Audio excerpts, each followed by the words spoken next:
جب ہم تاریخ کے اوراق کو پلٹتے ہیں تو اکثر ہمارا سامنا ایسی شخصیات سے ہوتا ہے جن کے کارنامے بے مثال ہوتے ہیں، جن کے کام لاجواب ہوتے ہیں۔ اسی تناظر میں ایک ایسی شخصیت سے آپ کی ملاقات کروانے جا رہا ہوں جس کو ہم سے بچھڑے تقریباً 10 دہائیاں ہونے کو ہیں، اور اس شخصیت کے کام آج بھی ہم میں موجود ہیں، ایسے فلاحی کام اور خیراتی کام جو کہ بادشاہوں کے کھاتے میں بھی نہ آئے، جو بڑے سے بڑے سیاسی اور امیر آدمی بھی نہ کر سکے، یہ اس عام شخص نے کر دکھایا۔ میری مراد گنگا رام سے ہے۔ گنگا رام سے سر گنگا رام تک کا سفر اس شخصیت نے کیسے طے کیا، اس کے آباء و اجداد کس مٹی کے ساتھ تعلق رکھتے تھے، اس کی پیدائش کہاں ہوئی، اس کی پرورش کہاں ہوئی، اور اس شخصیت نے تعلیم کیا حاصل کی، اور اس کے بعد اس سوسائٹی کو کیا کنٹریبیوٹ کیا، کن طریقوں سے کنٹریبیوٹ کیا، اور کیسے کیسے کنٹریبیوٹ کیا، یہ ساری چیزیں میں آپ کے ساتھ اس ویڈیو میں شیئر کرنے جا رہا ہوں۔ آپ سب دوستوں سے درخواست ہے کہ ساری ویڈیو کو مکمل دیکھیے گا اور آخر تک جڑے رہیے گا۔ گنگا رام کے آباء و اجداد کا تعلق یوپی کے ضلع مظفر نگر سے تھا، جو کہ 18ویں صدی کی چوتھی دہائی میں ستلج پار کر کے پنجاب میں آ بسے تھے، جہاں سکھوں کی حکومت تھی، مگر کچھ دیر بعد انگریز حکومت پنجاب کی حکمرانی کے اوپر بھی قابض ہو گئی۔ اس خاندان نے مانگٹا والا میں رہائش اختیار کی۔ اسی خاندان کا ایک شخص جس کا نام دولت رام تھا، جو کہ جونیئر پولیس انسپکٹر کے عہدے پر فائز ہوا۔ کہا جاتا ہے کہ اس شخص کو ایک سادھو نے دعا دی۔ سادھو نے کہا، جاؤ اللہ تمہیں ایسی اولاد دے گا جو اپنے دور میں ایسے کام کرے گا جو ایک تاریخی کردار وکرم آدتیہ نے اپنے دور میں کیے تھے۔ 13 اپریل 1851 کا وہ دن تھا جس دن دولت رام کے گھر ایک بچے کی پیدائش ہوئی اور اس بچے کا نام گنگا رام رکھا گیا۔ یہ وہی گنگا رام ہے جس کے فلاحی اور خیراتی کاموں نے دنیا کو ورطہ حیرت میں ڈال دیا۔ گنگا رام کا والد پیشے سے پولیس افسر تھا، اس حوالے سے اس کا ڈاکوؤں، چوروں اور زمانے کے ایسے عناصر سے سامنا رہتا تھا جو کہ سوسائٹی کے لیے ہارمفل ہوتے ہیں۔ اسی سلسلے کی کڑی میں اس کے والد نے ایک دفعہ بڑے خطرناک ڈاکوؤں کو پکڑا۔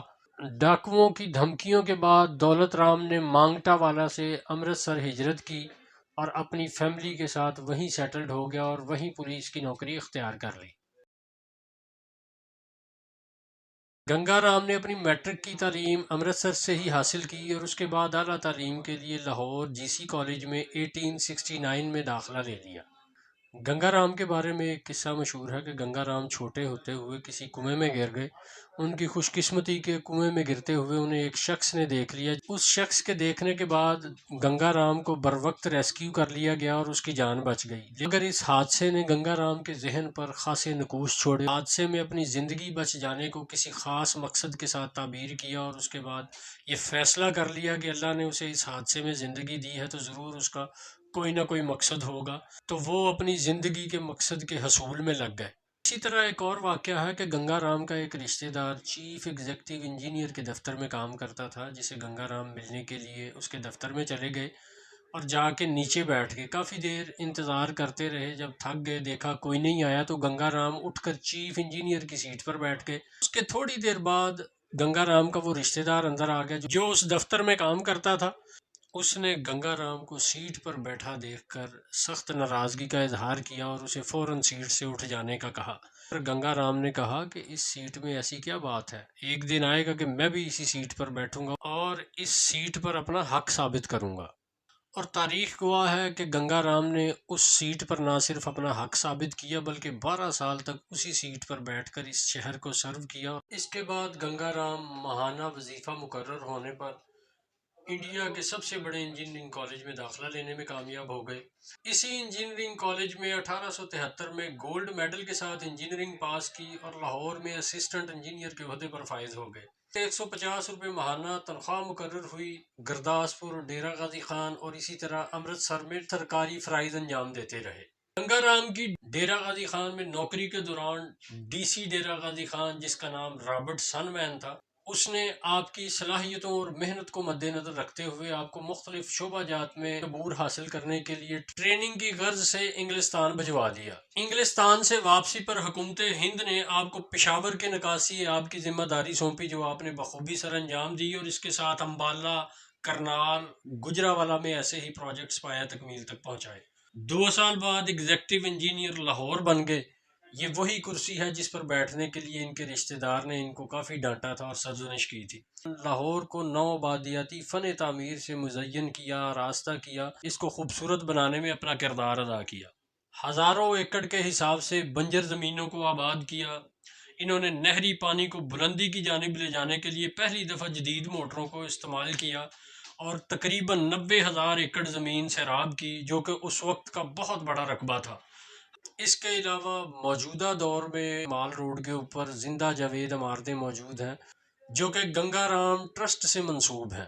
اس کے علاوہ مال روڈ کے اوپر موجود بیشتر عمارات، جن میں لاہور ہائی کورٹ، عجائب گھر، NCA، cathedral school, Aitchison college, Dyal Singh mansion اور Ganga Ram trust building, GC کی کیمسٹری لیبارٹری، بیو ہسپتال کا البرٹ وکٹر وارڈ،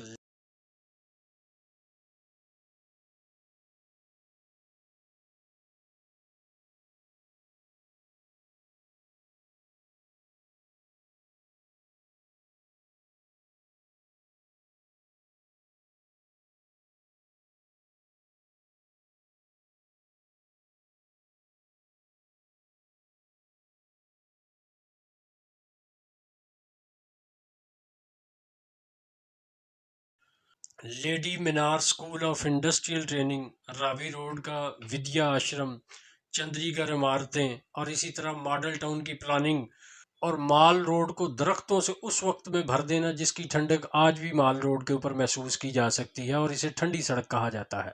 یہ ٹھنڈی سڑک اور ٹھنڈی ہوائیں اس شخص کی یاد دلاتی ہیں جس کا نام سر گنگا رام ہے۔ افسانہ نگار منٹو، جو کہ اپنی قلم سے خنجر کا کام لیا کرتا تھا، اس نے ایک واقعہ کی منظرکشی یوں بیان کی ہے جس میں بر صغیر کے لوگوں کا مزاج عیاں ہے۔ ایک پرتشدد ہجوم جو کہ گنگا رام کے بت کے اوپر پتھر برسا رہا ہے، اسی ہجوم میں سے ایک شخص جوتوں کا ہار بنائے ہوئے گنگا رام کے بت کی طرف دوڑ رہا ہے تاکہ اس کے گلے میں وہ ہار پہنا سکے۔ اسی دوران پولیس کی نفری آتی ہے، فائرنگ کا تبادلہ ہوتا ہے اور وہ شخص زخمی ہو جاتا ہے، اور اس زخمی شخص کی مرہم پٹی کے لیے سر گنگا رام ہسپتال میں لے جایا جاتا ہے۔ تو یہ بر صغیر کے لوگوں کا مزاج تھا کہ بر صغیر کے لوگ اپنے محسنوں کو بھی بھول جاتے ہیں اور اپنے محسنوں کے ساتھ اس طرح کا سلوک بھی کرتے ہیں۔ اور ایک بڑی افسوسناک بات وہ یہ ہے کہ جو بھی پارٹیشن کے بعد کتب لکھی گئیں، جو بھی رسالہ جات لکھے گئے، جو بھی تاریخ لکھی گئی، بدقسمتی سے اس تاریخ میں گنگا رام جیسے ہیرو کا ذکر نہیں ملتا۔ ایک شہرہ آفاق تصنیف BPL بیدی کی طرف سے لکھی گئی بیفور پارٹیشن 1940 میں، جس کا نام harvest from desert, life and work of sir Ganga Ram ہے، جس میں سر گنگا رام کے فلاحی کارناموں، ان کے سوشل کارناموں اور ان کی شخصیت کے اوپر روشنی ڈالی گئی ہے۔ لیکن ہماری بدقسمتی کہ ہم تاریخ کے ساتھ انصاف بھی نہیں کرتے۔ کہا جاتا ہے پاکستان بننے کے بعد ہماری تاریخ نے اپنے اس ہیرو کو فراموش کر دیا ہے، جو کہ سراسر ناانصافی ہے، اور میں اس ہیرو کو تقریباً 10 دہائیوں بعد بھی سیلوٹ کرتا ہوں۔ وہ خود منو مٹی تلے جا ملا ہے، لیکن اس کے فلاحی اور سوشل کارنامے آج بھی اس کا تعارف ہے۔ ایسی شخصیات تاریخ میں کبھی بھی مرا نہیں کرتی۔ ایسی شخصیات اپنے فلاحی کاموں، اپنے سوشل کاموں کے توسط سے ہمیشہ لوگوں کے دلوں میں زندہ رہتی ہیں۔ گنگا رام ٹرسٹ کے فلاحی کام آج بھی جاری ہیں، اور زندہ جاوید ثبوت لاہور میں موجود سر گنگا رام ہسپتال ہے، جہاں پہ لاکھوں مریضوں کا علاج آج بھی جاری ہے۔ ان بے مثال اور لازوال کارناموں کے عوض حکومت ہند نے گنگا رام کو رائے بہادر کا خطاب دیا۔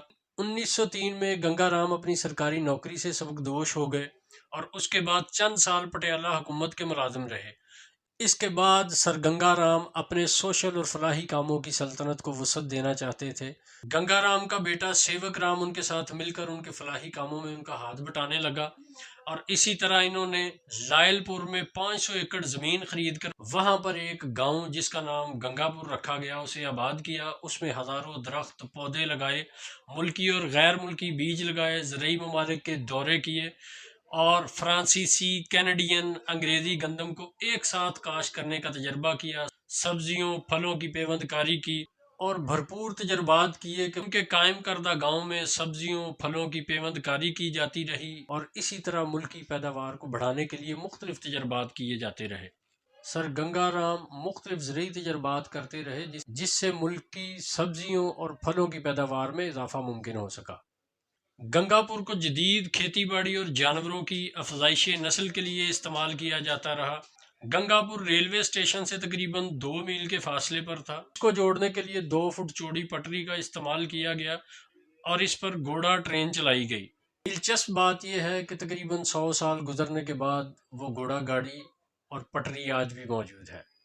بر صغیر پاک و ہند میں بیوہ عورتوں کی شادی کو لے کے بہت زیادہ مسائل تھے، جن کو مد نظر رکھتے ہوئے سر گنگا رام نے پنجاب ویڈو ری میرج ایسوسی ایشن کا قیام کیا اور اس کے زیر انتظام بیوہ عورتوں کی شادیوں کا اہتمام کیا۔ آگے چل کے اسی ٹرسٹ کو انہوں نے پورے ہندوستان کے لیے کر دیا، جس کا نام آل انڈیا ویڈو ری میرج ایسوسی ایشن رکھ دیا گیا، جس کے زیر انتظام نہ صرف بیوہ عورتوں کی شادی کروائی جاتی بلکہ ایسی عورتیں جو شادی نہ کرتی ان کو خاص قسم کا ہنر بھی سکھایا جاتا تاکہ وہ خودکار ہو سکیں۔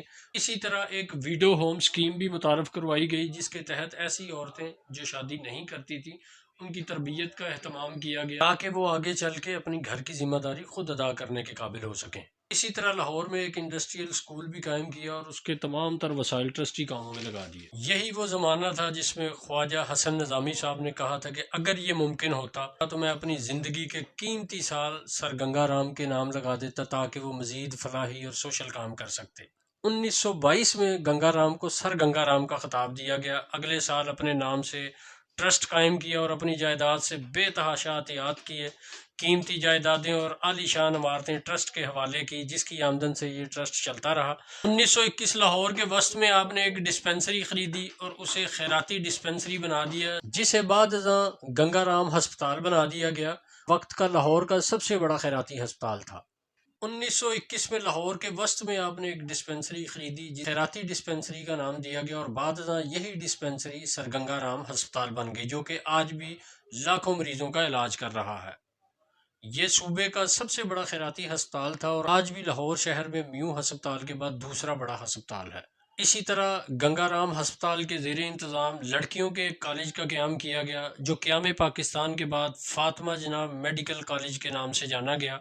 کالج کا منصوبہ بھی آپ نے گورنمنٹ کو پیش کیا، جس پر گورنمنٹ نے جگہ اور عمارت نہ ہونے کا بہانہ کر کے معذرت کرنا چاہا۔ سر گنگا رام نے اس فلاحی کام کے لیے اپنا گھر حکومت کو پیش کر دیا، جہاں پر آج ہیلے کالج آف کامرس موجود ہے۔ آپ نے 1925 میں دیوان کھیم چندر کی مدد سے ماڈل ٹاؤن سکیم بنائی، جو کہ آج بھی تقریباً 100 سال کے بعد لاہور کی بڑی کامیاب سکیم گنی جاتی ہے۔ 25 میں آپ امپیریل بینک آف انڈیا کے گورنر رہے۔ 1927 کا سال سر گنگا رام کی زندگی کا آخری سال تھا۔ اس سال وہ انگلستان گئے، جہاں وہ بیمار ہو گئے اور 10 جولائی 1927 کو لندن میں ہی وفات پا گئے۔ ان کی آخری رسومات انگلینڈ میں ہی ادا کی گئیں اور اس کے بعد ان کی راکھ انڈیا میں لائی گئی۔ آدھی راکھ دریائے گنگا میں بہا دی گئی اور آدھی راکھ کو راوی روڈ موجودہ لاہور میں دفن کیا گیا، جہاں ان کی سنگ مرمر کی ایک سمادھی بنا دی گئی۔ بر صغیر پاک و ہند کی تقسیم کے بعد سر گنگا رام کے داماد دھرم ویر کی کاوشوں سے 1951 میں سر گنگا رام کی یاد میں ایک ہسپتال قائم کیا گیا، جس کا سنگ بنیاد پنڈت جواہر لال نہرو نے رکھا۔ اس ہسپتال کا قیام سر گنگا رام کی کوششوں، ان کے فلاحی کاموں اور ان کی انسانیت کے لیے کی گئی کوششوں کا ایک اعتراف تھا۔ ہمیں چاہیے کہ ایسے لوگ جنہوں نے انسانیت کی خدمت کی ہے، جنہوں نے فلاحی کام کیے ہیں، سوشل کام کیے ہیں، جنہوں نے اپنی ذات کو لوگوں کے لیے وقف کر دیا ہے، اپنی ذات کو نفی کر دیا ہے، ہمیں ان لوگوں کو نہ صرف فون کرنا چاہیے بلکہ اپنے آنے والی نسلوں کو ان کا تعارف کروانا چاہیے، ان کے کاموں کی تفصیل سے آگاہ کرنا چاہیے، تاکہ ایسے نیک کاموں کا جذبہ ہمارے اندر بھی پیدا ہو اور ہماری آنے والی جنریشن فلاحی اور سوشل کاموں میں بڑھ چڑھ کر حصہ لے۔ شکریہ۔